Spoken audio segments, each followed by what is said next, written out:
listening to Wake Up Hollywood with Nikki Korula and Eddie Pence, right here on LA Talk Radio.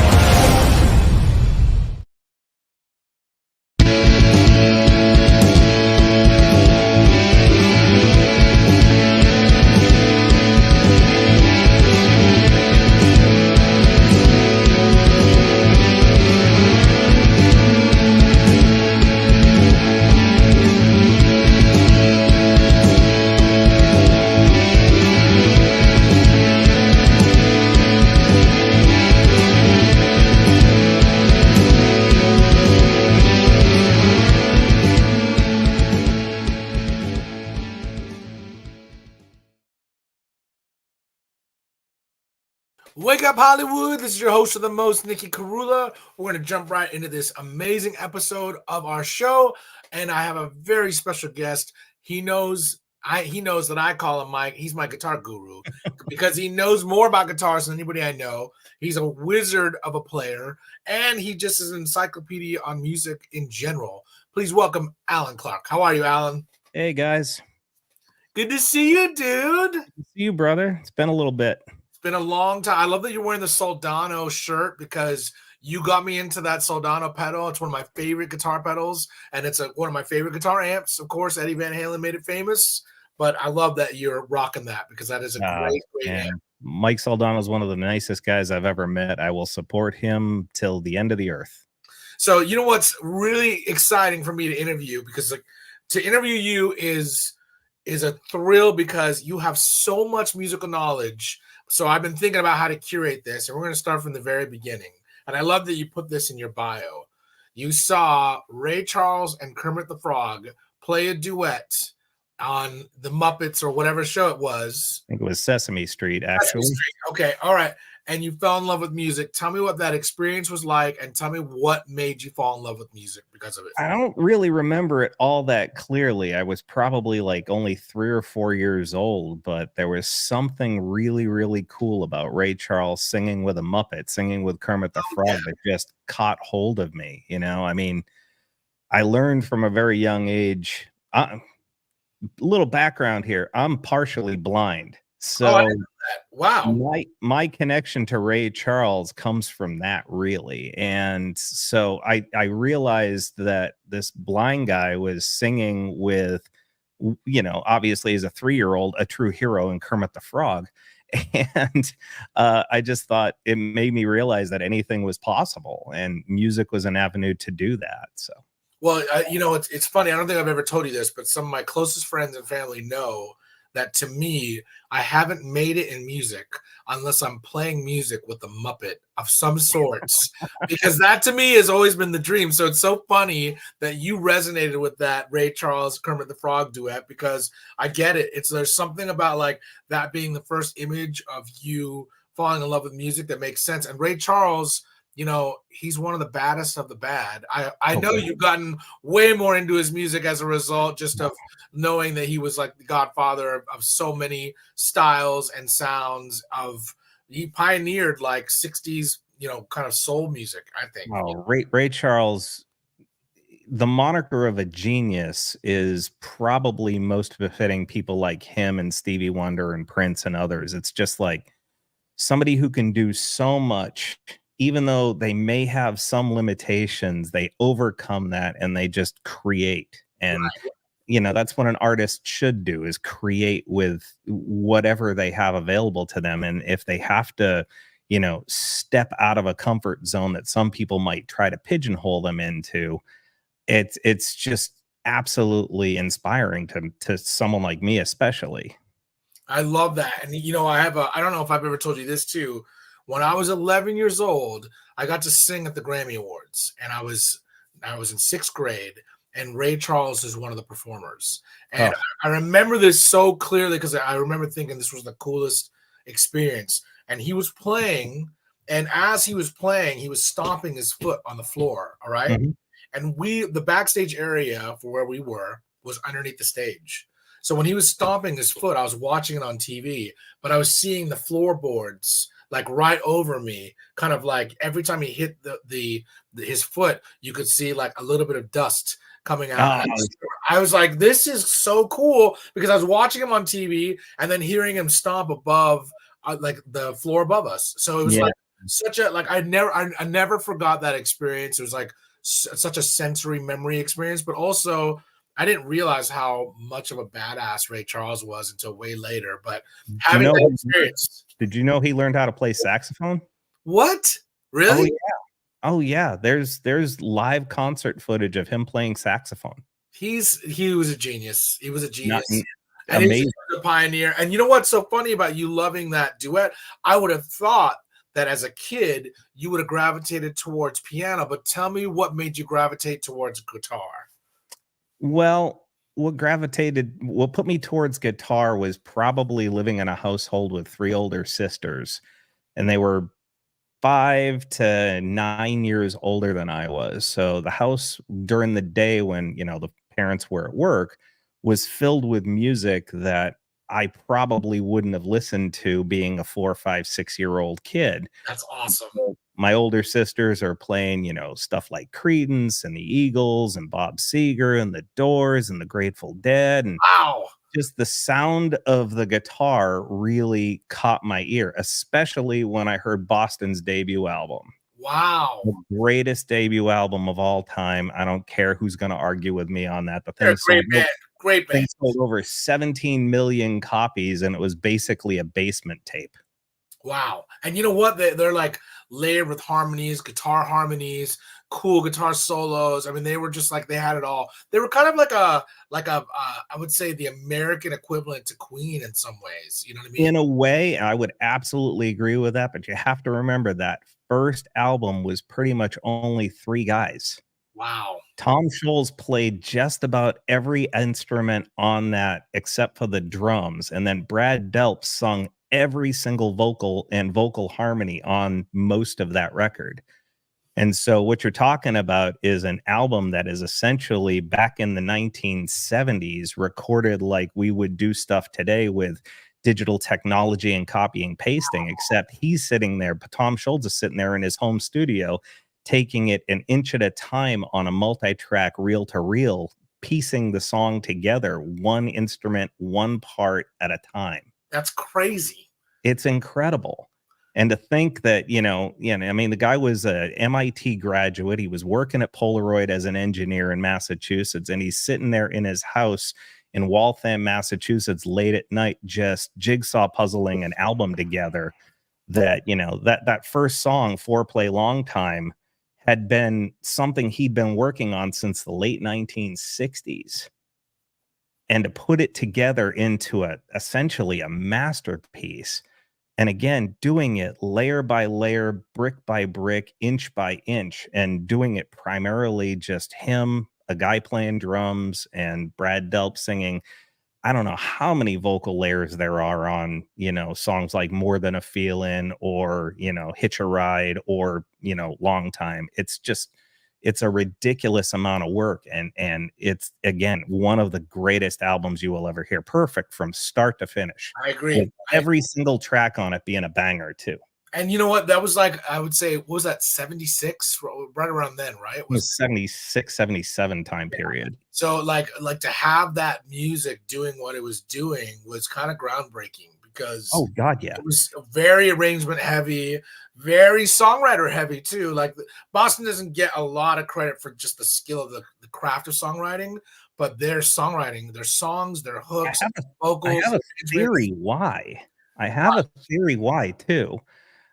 You see, Brad Delp, in my opinion, is one of the greatest vocalists of all time. In my personal opinion, I'd put him in the same category as Steve Perry and Freddie Mercury and others. Absolutely. But he doesn't get mentioned as often when people ask the question, who was one of the greatest rock vocalists of all time? Because if you think about it, between 1975 and 1991, Boston only really released 3 albums. Right. They released, the original Boston album, Don't Look Back, and then Third Stage. That's really all the material you get in the Boston universe with Brad Delp singing vocals on it. That's maybe 25 to 30 songs total. Meanwhile, you got artists like Queen and Journey and, you know, Foreigner and you name it, right? Paul Rogers and Free or Bad Company, Judas Priest with Rob Halford, you know, the guys in Iron Maiden and whatever band you want to think of.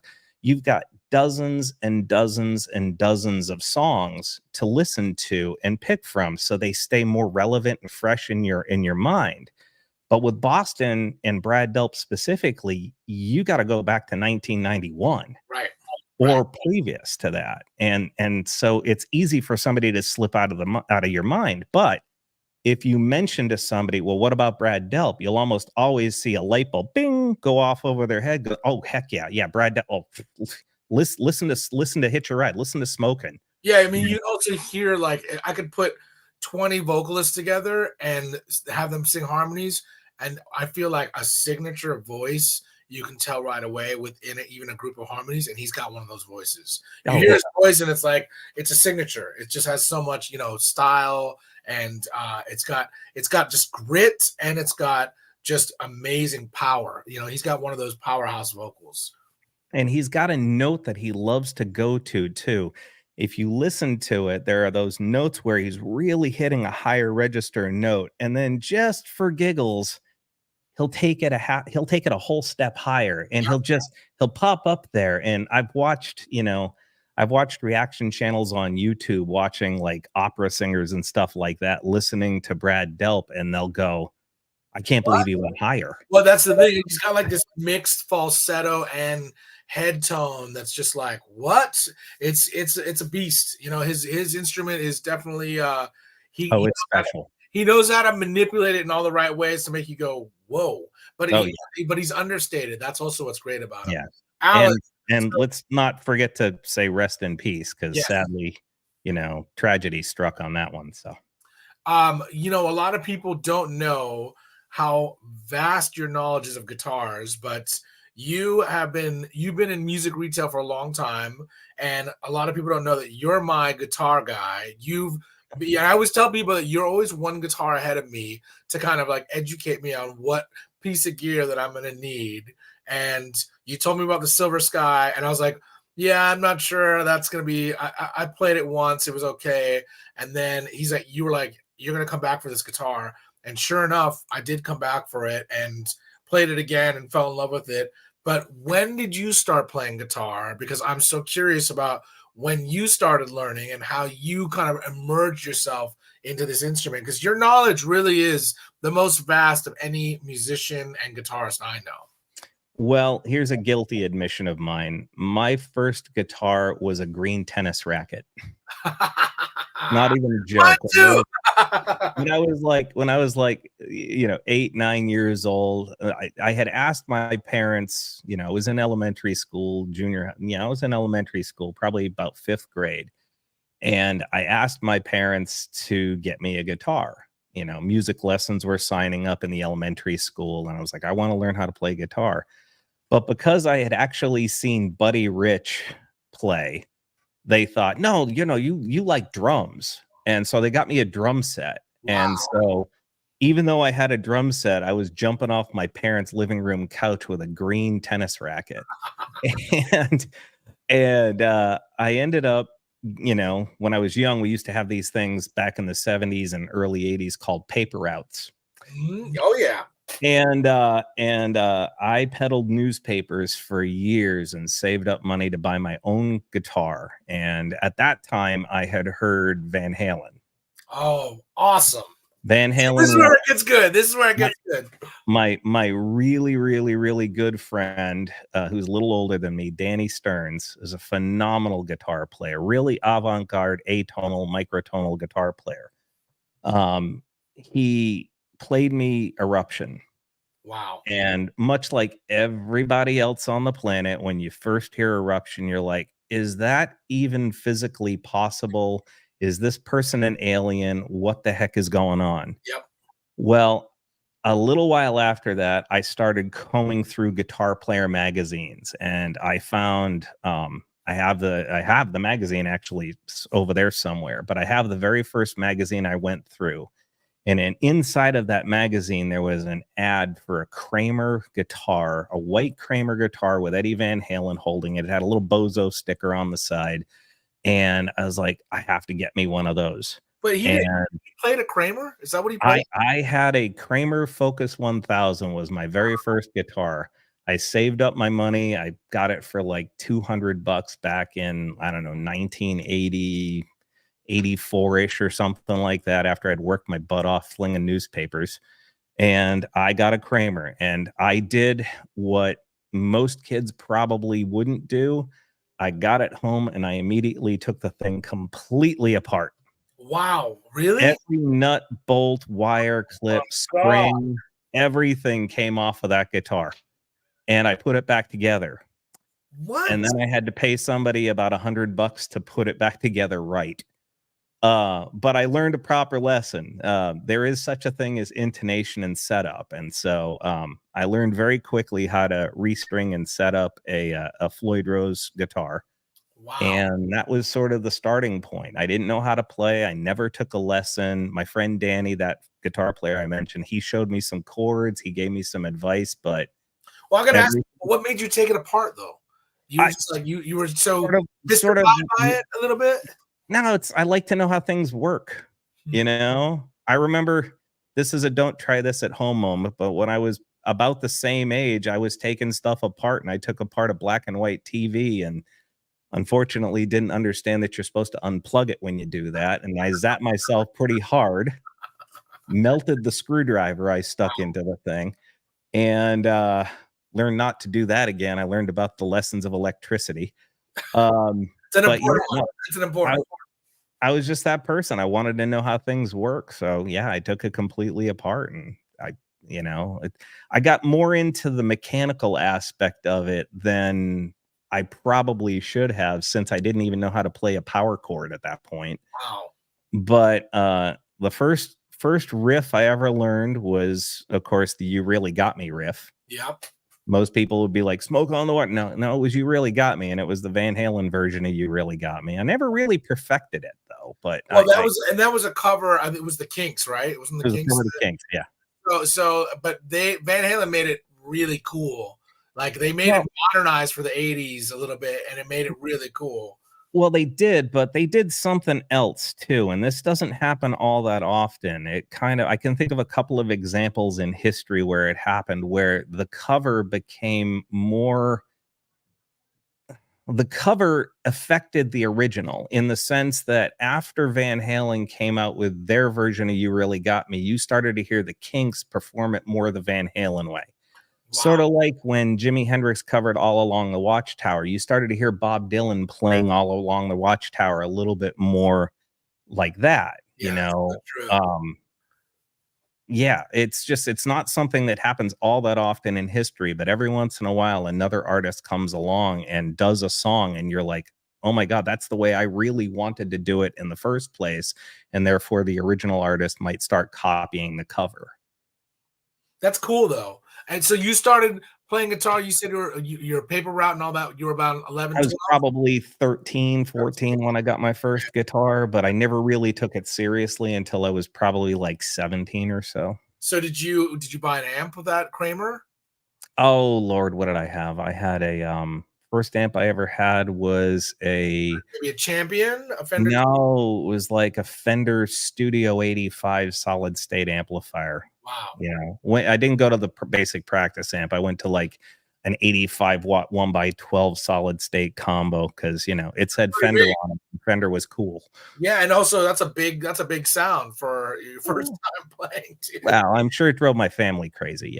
Yes. Yeah. I had a little practice. I think I had a crate or something that was that's what you usually start on. But did you start a band when you were 17? Like, what got you heavy into guitar? Was it just learning songs, or were you starting to just learned licks? I just learned riffs and stuff like that. I didn't really start doing, I jammed with some guys, probably right around, I was in high school. I started jamming with a couple of guys. I had a drummer and a bass player, and we just kind of improv stuff. It was all just jamming, straight jamming, no songs, no format, no preconceived notions, nobody singing. We just, these two guys were, they were into carpentry, and they were doing some jobs at an office building or something like that. And the people who hired them were like, yeah, you can rehearse in that office over there if you want to while you're working on the rest of the building. And so we'd go over there, we'd set up a rig,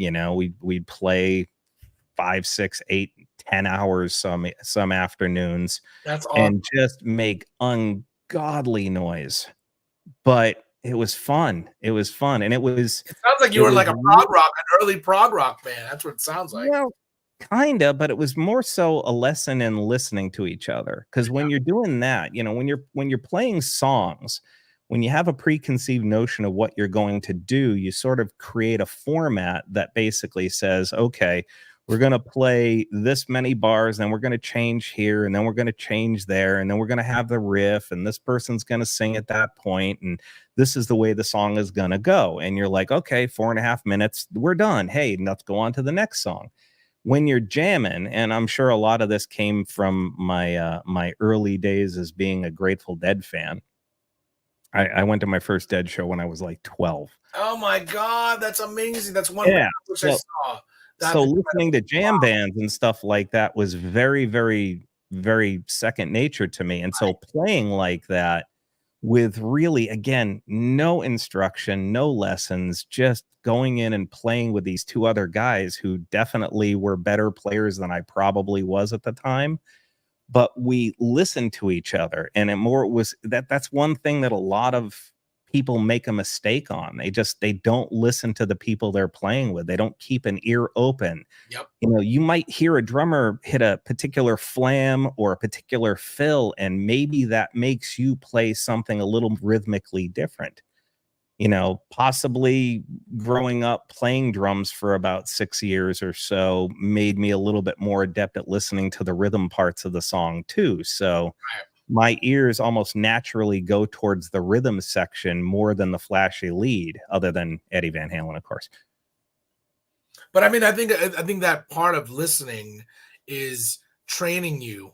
It's training your ear when you're listening to multiple things at once, and you're listening to yourself and how it fits in with other people too. Because oh God, yeah, that's what makes great bands great. Is like that. Oh yeah, the true art of music is listening. And it's what's funny is like I always joke with my band because they know that like 65% of my smiles are just from the joy of us playing music together. But that other 35% is when I hear licks or parts that were missed and just give them a little look like I heard that. And it's always like a little joke. We all smile with each other when anybody ever hears that, just to like let each other know, like, I was listening and I heard that, and it's not supposed to be like that, but it's cool that you did it, Well, you got to remember though that those mistakes can actually become really important. Like, yes, absolutely. Like Eruption, for example. Eruption's a great example of this.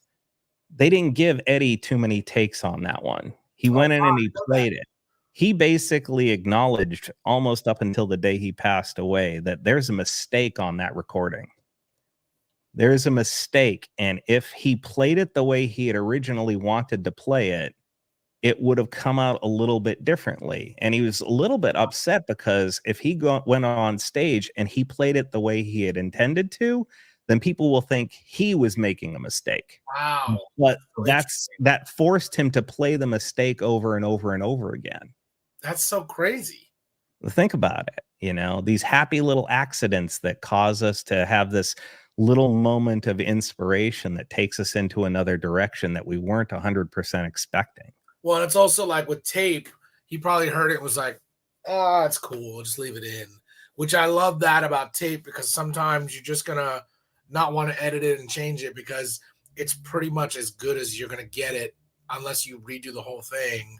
And there's probably moments that he loved about it, or maybe a producer was like, no, keep it the way it is. And he was like, okay, I can make peace with it. And it reinvented itself and became the norm. You know what I mean? It's just one of those things about music that it's it was also their debut album too. Right. It was their debut album. So what kind of pull did they really have at that point? They were just coming off of like trying to do a demo with Gene Simmons. That didn't really work out for them. They had probably, I'm going to guess it was Ted Templeman and Don Landy in the recording studio saying, hey, This is the way we do things. You guys are new. Let's see what happens. And, you know, if you listen to that first album, I think one of the greatest things that Ted Templeman and Don Landy did, and I think those were the two on that album. They basically, if you listen to the record, you listen to it, you've got Eddie on one side and you've got Dave on the other side, and they just played live. Right. And most of that album is recorded live with very few overdubs in it. And it has this magical spatial awareness, almost like there's two vocalists harmonizing with one another, but it's Eddie instead of another singer. And I just bought that record on vinyl because I'm like, I buy all my favorite records because a lot of my music I discovered, you know, first on vinyl and then really on CD. And now I'm going back to the records that I'm like fully in love with and buying the records so I can listen to them on vinyl. And it's like listening to them for the first time all over again. So I can honestly tell you too, the very first CD I ever bought was Van Halen 1. That's awesome. I know the very first CD I ever got, the very first album I ever got, and the very first cassette tape I ever got. What was the first cassette tape you got? Very first cassette tape was Journey Frontiers. Oh, that was a great record. I had that on vinyl. My dad bought me that record on vinyl. It's one of my favorite.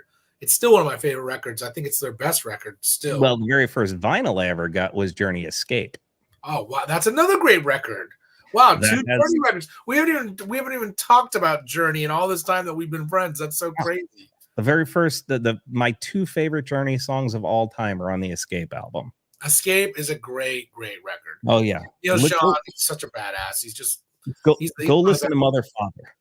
Okay. Go listen to Mother Father and hear the very last note in that Steve Perry sings. For decades, I thought it was a keyboard pad.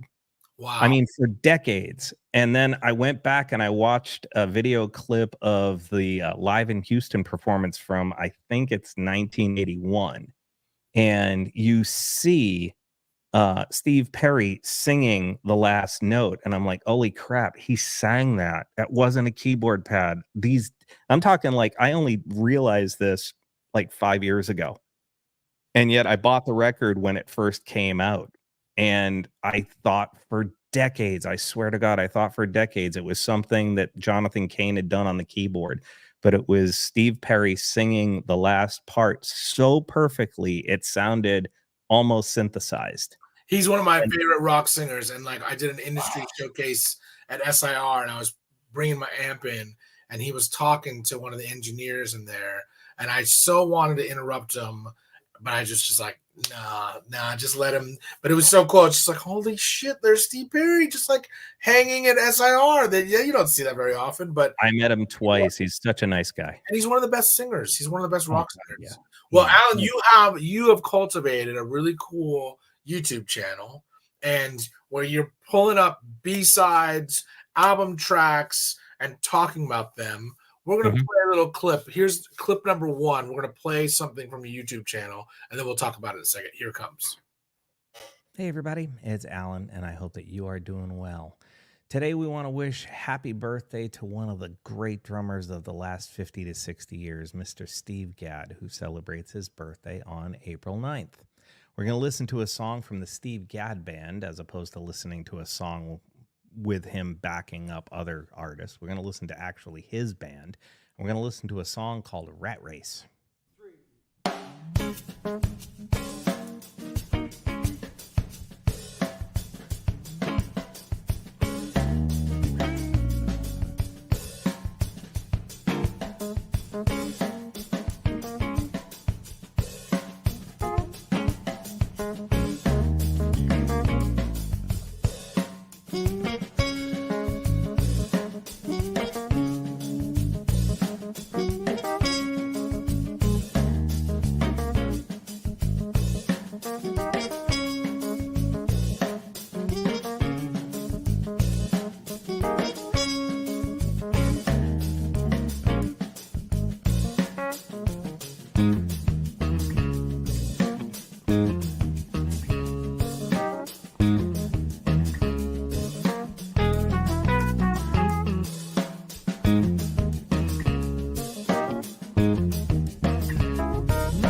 Man, what a band he put together. Think about that. Michael Landau on guitar, Jimmy Johnson, um, um, Walt Fowler, and Kevin Hayes just really, really putting together a solid groove in that sort of jazz funk vein of things. It's just really, really, really cool. Really cool, really laid back. I know I could have played songs by other artists that, Steve Gadd had played for, and, maybe there'd be some. What I love about this too is like, first of all, you chose one of the most legendary drummers, Steve Gadd, who's played with Eric Clapton, James Taylor, Paul Simon. You probably know more people than I do, but and you chose his solo band, which I don't actually ironically know as well as I know all the people he's played with. So I love that you chose a very obscure track that he played on. So cool that he played like a New Orleans kind of bag with that, because I've never actually heard him do that bag, which is just a testament to how cool Steve Gadd is. And tell me, like, when it came to choosing this song and then talking about it, tell me why you chose that song. Well, I chose that song because I love that double time shift he pulls off at the end. Yep. Just so subtly done. And it just, again, it goes back to the rest of the band listening. How much of that was improvised? I don't know. How much was it live in the studio? I don't know. Does it matter? Not really. It's just got a phenomenal groove to it throughout. Everything on that seems incredibly laid back. The spatial, positioning of the instruments within the mix is just perfectly layered so that you have clarity and room for each musician to play against one another.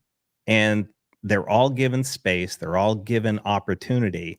And then right at the very end, Steve just kind of goes, let's double time this Mhm. and see what happens. And I'm And sure you've seen it him play works. too. He makes it look easy. Oh Like, God. Yeah. it's so weird how he plays because it just looks like he can barely, because he's like a short guy too. It looks like he can barely kind of like sit himself up on those drums, but he just makes it look like he's just doing nothing and there's so much pocket. It's like the groove is incredible. I actually met him. I had an amazing hang with him outside of the Gibson Amphitheater out after Eric Clapton. And I was Mhm. hoping to meet Eric Clapton and ended up having the most intense conversation with Steve Gadd about music, life, all the people he's played with. He gave me his cell phone number. He's like, call me if you ever need a session, man. I was like, I've texted him, but he's never texted back. So I'm like, the guy's always busy. He's always on tour. He's like one of the most sought after drummers in the world. And he's always around the world. Like so sometimes he's texting me back and been like, I'm in Brazil, or I'm like, but like very seldom has he ever responded because he's always on the road and he's always touring. Yeah. Well, he's a busy dude. Yes, he's a busy dude. But I love that you chose this obscure track. Well, And that's the thing. yeah, My entire channel that I do on there is mostly a response to what I saw on YouTube during, sort of the COVID shutdown period. right, Much like everybody else, I spent a lot of time on YouTube, right, and I found myself getting addicted to reaction channels. And when I was watching them, I kept thinking, oh man, if you like this song, you're gonna love that song. right, But the problem is, and what I came quickly to realize is that people were starting to use that as a source of income. right, And so you started seeing all these reaction channels doing the same songs. right, If they were going to do a Van Halen song, for example, they were going to do, Panama Jump, Hot for Teacher. Maybe if you got lucky, they would do Mean Street. Maybe. right, Right. And it would drive me crazy. Every single one, I would put a comment in the comment section. I'd be like, if you like this, you should check out Sinner's Swing or Top Jimmy or, Little Guitars or, whatever it was.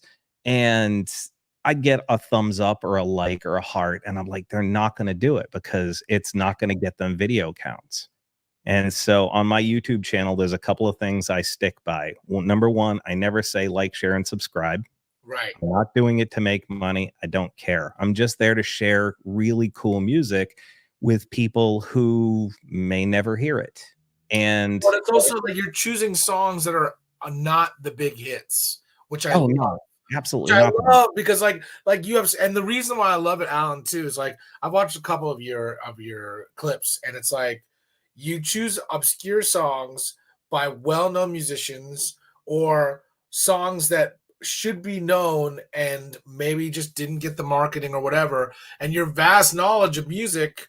It's like, of course, that's why you chose these, and it's awesome. It's a testament to how much you love music and why you love music. You know, Well, I mean, the big reason is, a lot of these songs are extremely popular because they're pushed by whatever the record industry wants to push right, at that particular given point. It's thought of as a non-controversial 3.5 minute long song that can go between the commercials. right, right. As simple as I okay. remember you told me that. You told me that they songs got to that length because they wanted bathroom breaks, right? The DJs wanted bathroom breaks. Well, it's a speculation of mine, but it has a element rooted in reality in the sense that I remember I was watching the Rush documentary Beyond the Lighted Stage, and they were talking to the radio program director out of a radio station in Cleveland, which is the city that kind of broke Rush in the United States. And she was talking about why she played the song Working Man as the first song off of this obscure Canadian band's self-funded demo record. And she basically said when she got a new record from wherever it came from, the first thing she would do is she would put the needle down and needle, remember that needle, Yeah, down on the vinyl and try to find the longest song to see if it was any good. And when she came across Working Man, that was a great song. But the reason she went to the longest song on the vinyl was because her DJs needed a bathroom break. that's so funny. Simple as that. And, back in that time period, unlike today, when you were spinning records, you were spinning records. You probably didn't have an engineer in another room spinning them for you. You were spinning the record, which means if you were only playing 4 minute long songs, you didn't have a lot of time to do other stuff. Right. And so you picked a longer song, 7, 8, 9 minutes long, so that you could go relieve yourself, use the facilities, whatever you want to call it. And that's why she chose that particular song. Well, it dawned on me, well, is that possibly the reason that a song like Stairway to Heaven or Comfortably Numb or Sultans of Swing or Hotel California or Freebird were Right. massively popular songs? I mean, did they get their first radio airplay because a DJ needed to use the restroom? And you know what? That makes total sense because those guys are usually cooped up for like 4 to 6 hours at a time, and they would need that. You know what I mean? To just like have the If time. those songs were released today, Right. they'd never make the airwaves. Right. No matter how epic we think Hotel California, Stairway to Heaven, or Freebird are, and they are epic songs, Way too long. they would never get on the radio today because today, to program an hour's worth of music, you can literally click and paste a whole bunch of stuff into a playlist, walk away, have a coffee, go have lunch, talk to your boss, flirt with somebody, and then get back into it. And maybe the only thing you have to put on the air live is the traffic report and the weather report. Right. Maybe breaking news, but that's about it. I mean, everything else generally you can do pre-recorded, including radio ads. Well, I want to play another. I want to play another clip from your YouTube channel. Oh, please. Here's clip number 2. Hey, everybody, it's Alan, and I hope that you are doing well. So today is April 6th, and that is Warren Haynes' birthday. I'm kind of ticked off because I did a really killer comprehensive video for Warren in celebration of his birthday, and the damn thing got blocked on YouTube. So I'm not giving up. Changing my mind. I'm going to do a different approach. We're going to do a series of videos, and whatever gets through, gets through. This particular video features Warren playing at the Bonnaroo Festival. He released an album called Live at Bonnaroo, and he was there that weekend performing with Government Mule and the Allman Brothers, and I believe either Phil Lesh and Friends or the Dead and Company, whatever he was performing with. He was performing like 3 or 4 different groups that particular day. And he was asked, or that weekend, I should say, he was asked by the organizers if he wanted to do an acoustic thing and open the show one day. And so he agreed to do so. And it's really kind of a cool performance. If you listen to the CD, you can hear the crowd building as he's playing. And it goes from a fairly, smattering of applause. It's very early in the day. And then by the end of the show, it's just a rousing, roving, I don't know how many thousands and thousands of people were there. And they really, you can hear the enthusiasm for his performance. It's fantastic. I strongly urge you, if you like this song, to make sure you listen to the entire performance, because it's a great, great CD. Anyway, we're going to listen to him perform a song called Forevermore.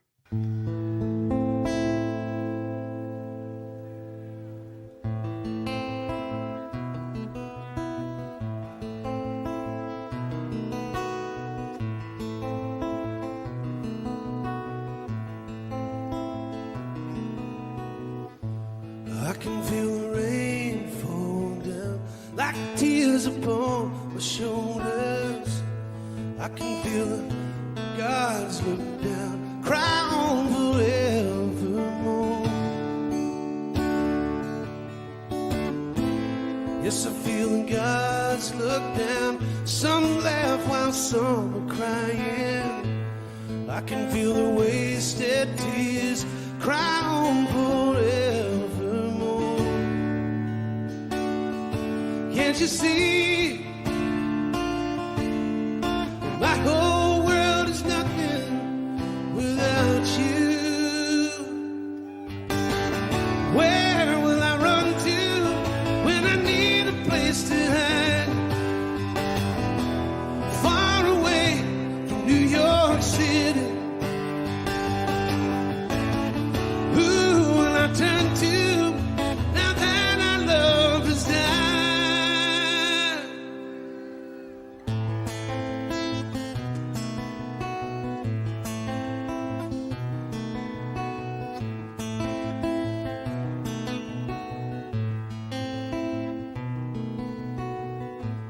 Once in a lullaby, a paper sun was shining.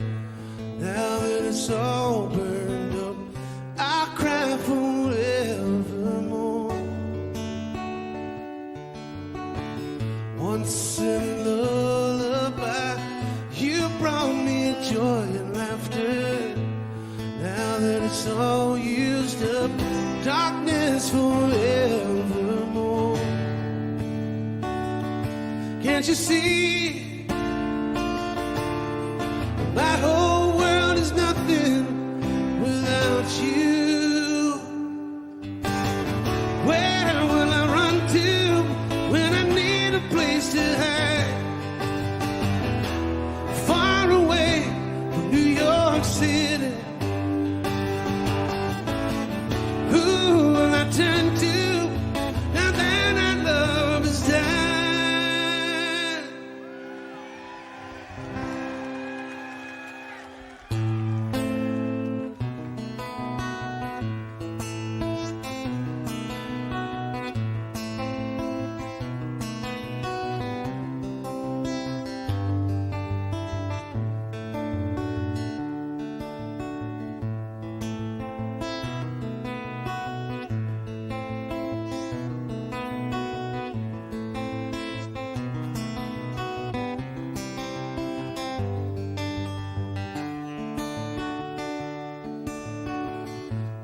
I can feel the rain fall down like tears upon my shoulders, but I can't feel my love. She's gone forevermore.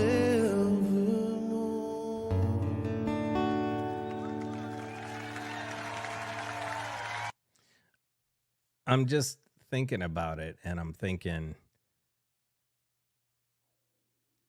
that was my stomach growling. Sorry. No, I'm thinking about it. I'm thinking how cool it must have been to just be alone on stage with an acoustic guitar, singing to this growing crowd of people. And I love it. I love this. The stomach growling clip is definitely one of my favorites. And I've seen that clip a couple times, and it makes me laugh every time because you're like so in the moment. And then you're like, "Oh, that was my stomach growling." Sorry. I don't really edit my videos too No, much. that's what's cool about them, though. You shouldn't. And it's like, you know what's cool? It's like you don't hear a lot of really good commentary on radio shows after they play a song. And I like that you put your spin on it and your insight either on the production of the song, the performance of the song, or just like the humanity of what that song means to you. It's really cool. It's really cool. You put you see like it's actually one of the most vulnerable points I've ever seen you at when you're talking about music. It's really cool because it's easy to like let things pass by, but like you savor these songs and then talk about them and present them in such a cool way. And I know Warren Haynes music very well, and I don't know that song. So I love that you're choosing songs that are like under the radar again.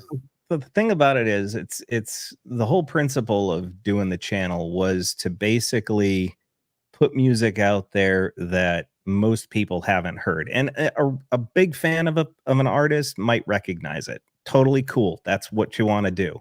Some people have responded and said, "Oh man, I haven't listened to that song in years. I'm going to go listen to the whole album now." Right.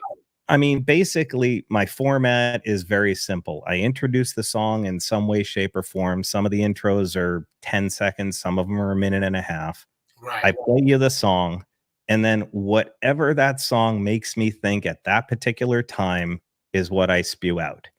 Whether it be, about the production of the song, whether it be about instrumentation, whether it be about whatever the lyrics made me think of. I don't know what it's going to be. It's 100% improvised, Well, and I I'll tell have you what, no preconceived notion. what's really cool about it, Alan, is you could have easily done a guitar channel, which talked about all the pickups of a 1965 Telly or all the, I do that all day at work. gauges that who Warren Haynes used on whatever tour. You have this vast knowledge of guitar work, but I almost think that you would probably get a little bit bored talking about it because you talk about it usually with customers or people or other guitarists or heavy hitters, and you come to life when you talk about these songs, and that's what's so awesome about how you present these songs. So I'm like, I get like a picture into your record collection when you Yeah. show me these songs, and I'm like, dude, this guy has so much that he can talk about, and he chooses these obscure songs that are so awesome because it's like I have a very huge record collection, Mhm. and you are showing me songs of artists that I know that I don't know, and that's what I love.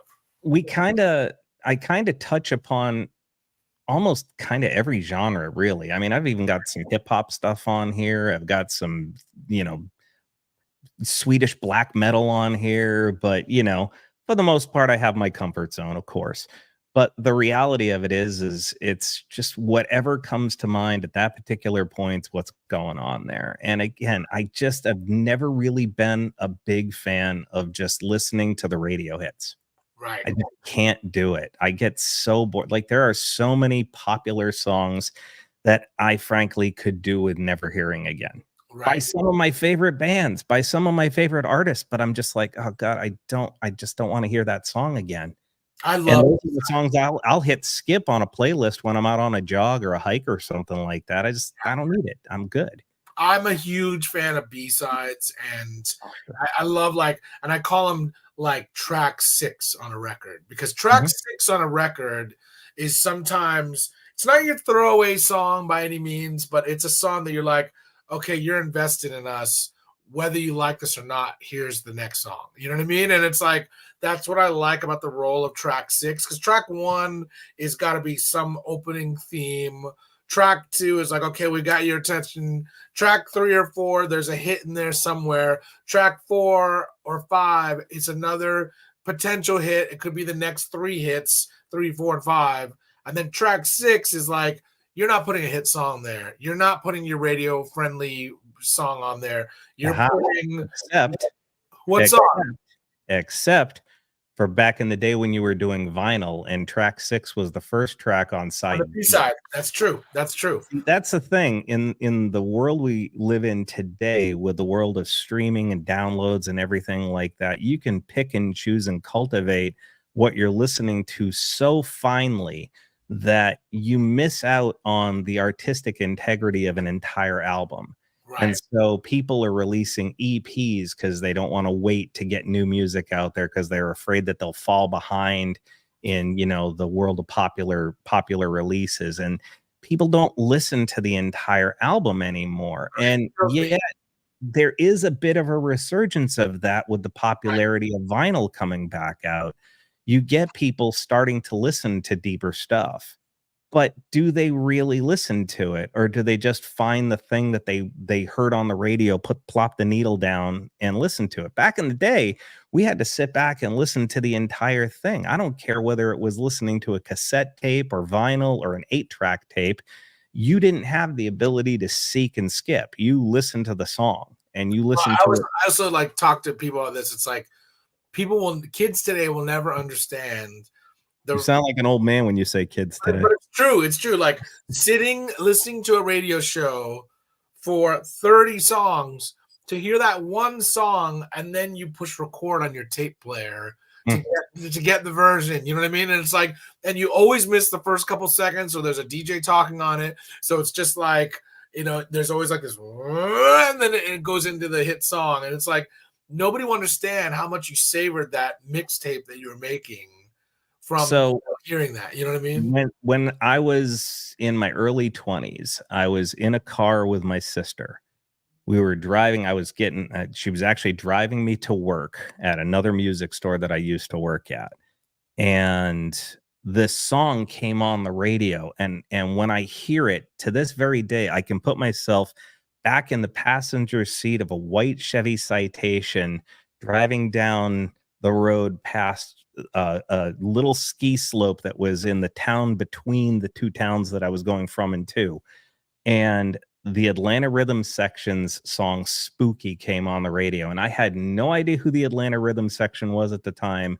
And I didn't really know what that song was, but I heard the 2 guitar breaks in it, and I was like, holy cow, what is this? I need to know. And the dang radio station did not tell me who it was.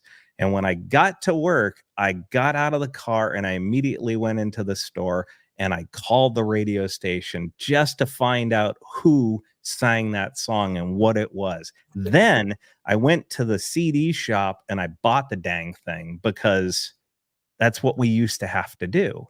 I love that. And you know what?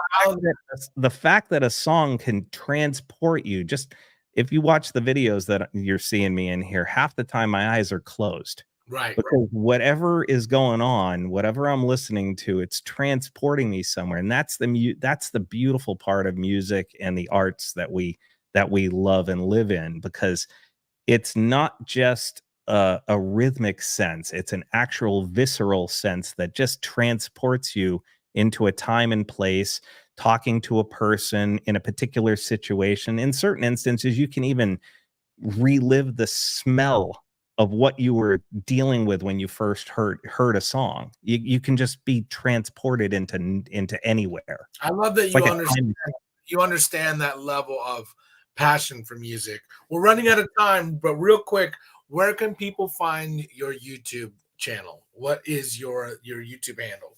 It's a pretty easy look up. It's acgc.musicradio. It's as simple as that. Is it Alan Clark Guitar Center? Is that what made you think? No. It's Alan Clark Guitar Concepts. That's what GC stands for. I know it's a little bit of chemistry there because I work for GC but the reality of it is Alan Clark Guitar Concepts, because I started a few years ago putting some guitars together based upon like dreams and nightmares that I was having, and that's a whole other level of conversation to get into. But yeah, basically I've got 5 or 6 guitars that I've built myself that just came to me in dreams or nightmares. And I had to build them.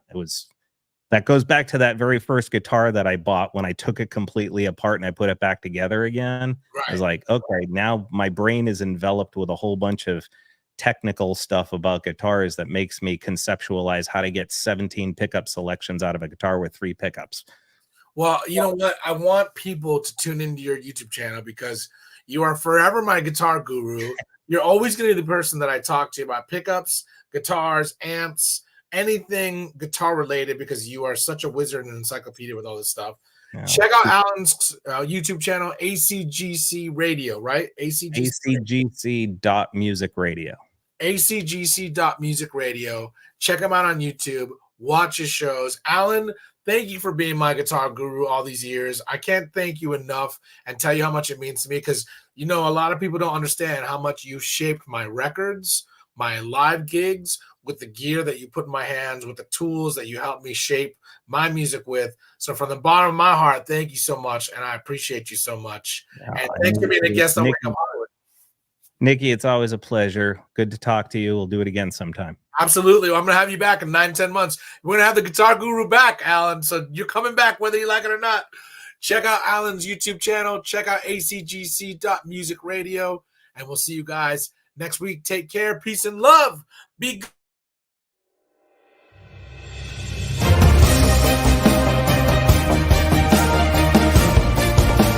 You're listening to Wake Up Hollywood with Nikki Korula and Eddie Pence, right here on LA Talk Radio.